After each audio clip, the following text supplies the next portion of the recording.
커피 한잔 할래요? 커피 한잔 할래요? 두 입술 꼭 깨물고 용기 낸 그 말, 커피 한 잔에 빌린 그대를 향한 나의 마음, 보고 싶었단 말 하고 싶었죠. 그대도 같나요? 그대 나와 같나요? 그대도 조금은 내 생각했나요? 오늘은 내가 그댈 더 많이 웃게 할게요. 이대로 시간이 멈추길. 역사 한잔 할래요?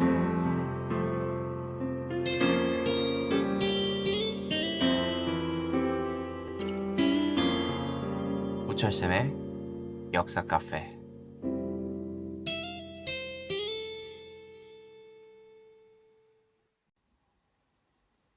봉건제의 성립. 여기서 봉건제는 우리가 앞서 배웠던 중국의 봉건제가 아니라 중세 유럽 사회에 만연했던 봉건제를 의미합니다. 중세 유럽 사회의 봉건제 성립 과정을 살펴보겠습니다. 프랑크 왕국 궁제를 맡았던 까룰루스 마르텔이 이슬람 세력이 피레네 산맥을 넘어 프랑크 왕국을 공격해오자 이를 막기 위해 기병을 설치합니다. 여기서 기병이란 기마병, 말을 타고 싸우는 병사들을 의미합니다. 이때 기병들이 프랑크 왕국의 절대적 충성과 그리고 군대로서 잘 싸울 수 있게 하기 위해 하나의 약속을 합니다. 어떤 약속이었냐? 기병 너네들이 절대적 충성을 프랑크 왕국에 한다면 그 보상으로 은대지를 수여하겠다. 쉽게 풀어서 토지를 지급하겠다라고 이야기합니다. 이것이 봉건제의 등장이 되겠습니다. 절대적 충성, 주인할 때 그 주자, 주군할 때 주자고요. 종, 봉신, 따르다, 부하다, 여러 가지 의미가 있겠네요. 어쨌든 기병이 프랑크 왕국의 충성을 맹세하는 것을 주종제라고 본다면 은대지 수여, 은대지 제도. 이후 프랑크 왕국은 이슬람 세력을 잘 막았지만 샤르마뉴 대제가 사망한 뒤 루이 경건왕이 즉위했지만 사망하고 그의 아들 3명이 프랑크 왕국을 세분화하면서 프랑크 왕국은 분열합니다. 프랑크 왕국 분열 뒤 세력이 약해졌고요. 이러한 상황 속에서 2차 민족 이동이 발생해요. 바이킹이라고 불리는 노르만족과 헝가리족이라고 불리는 마자르족이 프랑크 왕국을 향해서 이동합니다. 뿐만 아니라 남쪽에서 이슬람 세력이 다시 침입하기 시작했고, 이에 따라 프랑크 왕국 내부는 굉장히 혼란스럽고 굉장히 불안한 상황이 펼쳐집니다. 이에 부유한 사람들, 자신 스스로 지키기 위해서 성을 쌓고 군사력을 강하게 만들어 무력을 갖추기 시작합니다. 이러한 사람들을 기사 계급이라고 합니다. 기사 계급들은 자신보다 더 강한 기사를 발견하면 그 사람을 주군으로 모시면서 자신이 보호받기를 원합니다. 이것이 봉건제 중에 주종 관계인데요. 기사가 자신보다 큰 세력을 가진 주군에게 충성과 군사적 봉사를 맹세하면 그 주군은 이러한 것을 맹세한 기사에게 땅을 수여합니다. 은대지 또는 토지 수여, 이렇게 이해하시면 되겠네요. 그리고 이 기사는 주군에게서 이 땅을 받게 되면 봉신이 됩니다. 봉, 받을 봉자, 신하 신자. 즉 땅을 받음으로써 주군의 신하가 되는 것. 그것이 바로 주군, 봉신, 주종 관계라고 보시면 되겠네요. 주군, 종, 봉신, 따르는 사람. 이렇게 이해하시면 됩니다. 이러한 주종 관계는요, 계약 관계입니다. 서로의 의무를 성실히 지킬 것을 맹세함으로써 주군과 봉신 관계가 계속 유지가 됩니다.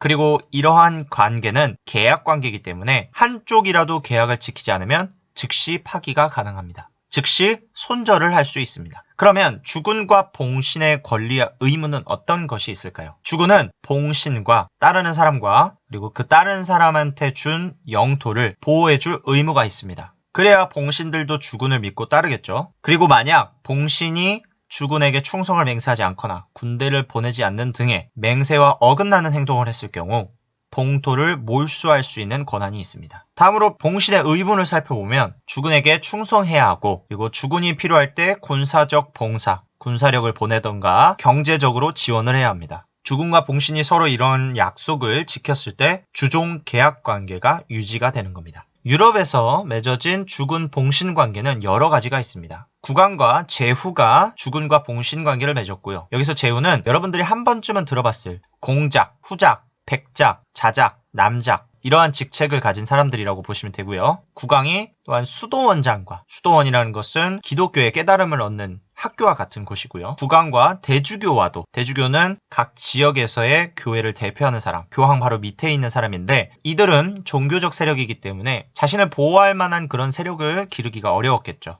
그래서 국왕에게 충성의 맹세를 함으로써 보호를 받기를 원했다. 그 다음 국왕과 기사들이 아무리 군사력이 있더라도 한 나라의 보호를 받지 못하면 여러 지역의, 여러 세력의 공격을 받게 되겠죠.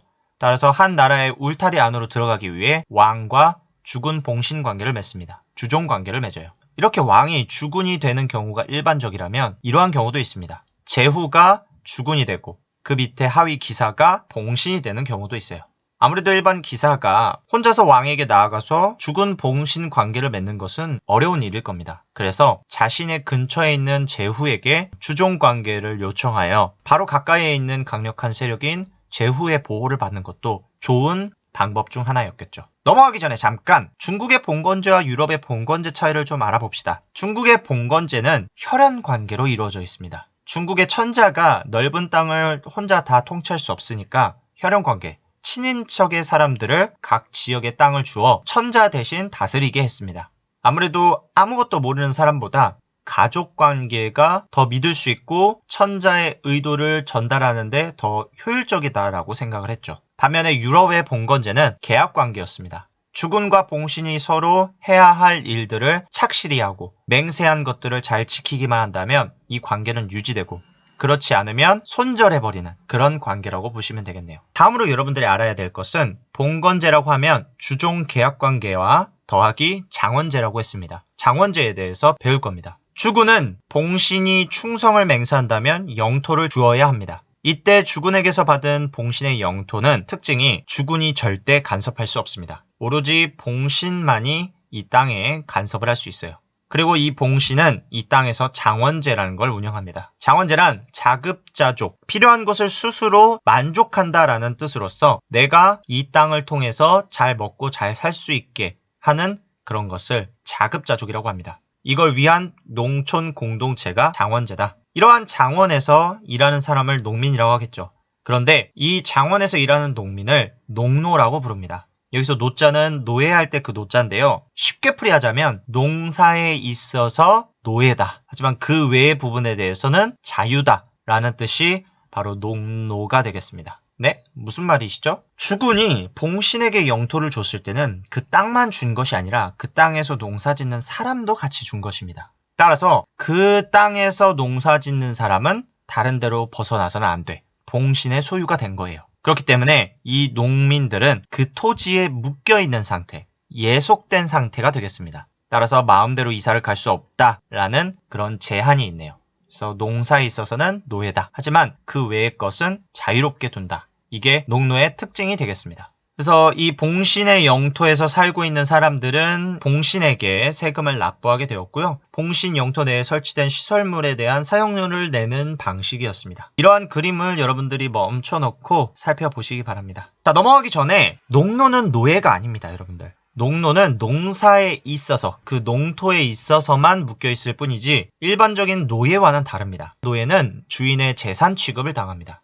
하지만 농노는 결혼도 가능하고요. 재산 소유도 가능합니다. 집과 토지 등에. 그렇기 때문에 농노는 노예가 아니다. 이러한 봉건제가 유럽 전역으로 확산되는 과정을 살펴보면 외부 민족의 침입이 높아짐으로 인해서 자신과 자신이 가진 토지를 지킬 수 있는 능력 또는 지켜줄 능력자가 필요해졌습니다. 그러다 보니 많은 사람들이 이 봉건제를 받아들이기 시작했고 이 봉건제를 받아들임으로 인해서 주군과 주종 계약 관계를 맺어 자신을 보호해 주기를 바랬습니다. 이러한 현상이 유럽 전역에 걸쳐서 벌어졌고 이로 인해서 중세 유럽 사회는 봉건제 중심 사회가 됩니다. 자, 우리 봉건제 성리 다시 한번 정리해 봅시다. 서유럽 사회는 봉건 사회다. 봉건 사회는 주종 계약 관계 더하기 장원제다. 이러한 봉건 사회는 지방 분권적 성격을 가지고 있습니다. 왜냐? 최상위 주군이 국왕인데 이 국왕이 스스로 힘이 강력해지려면 봉신인 제후 세력의 충성이 있어야만 강해집니다. 즉 제후 세력이 국왕에게 충성하지 않는다면 그 왕은 힘을 잃게 되죠. 이것을 점차 제후 세력들이 알게 되었고 자신들이 있어야만 왕이 강해진다는 사실을 역으로 이용해서 왕권이 약해지고 제후권을 강화시킵니다. 그러다 보니 서유럽 중세사회는 지방 분권적 정치 성격을 가지고 있습니다. 중앙 집권을 이루지 못해요. 나중에서야 이제 중앙 집권이 필요하다는 걸 깨달은 왕들이 이제 제후들을 한 명씩 굴복시켜서 하나의 통일된 제국으로 만들지만 지금 상황에서는 지방 분권적, 즉 제후들의 힘이 강력했다라는 게 특징이 되겠습니다. 서유럽 사회의 봉건제의 확산 과정은 외부 민족의 침입으로 인해서 국가의 중앙 권력이 약해졌고 따라서 지방과 일부 영역에 사는 사람들이 자신 스스로 방어할 필요성을 느끼게 되었고 이러한 생각 끝에 봉건제를 받아들이기 시작했다라는 겁니다.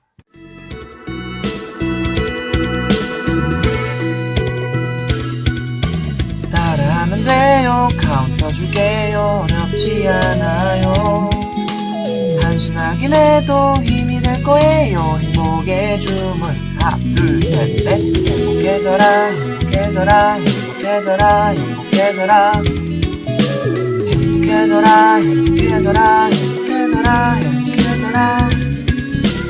우울한 사람도 지친 사람들도 행복해져라 행복해져라 행복해져라 행복해져라. 오늘 영상은 여기까지입니다. 다음 영상에서 다시 만나도록 합시다. 바이바이.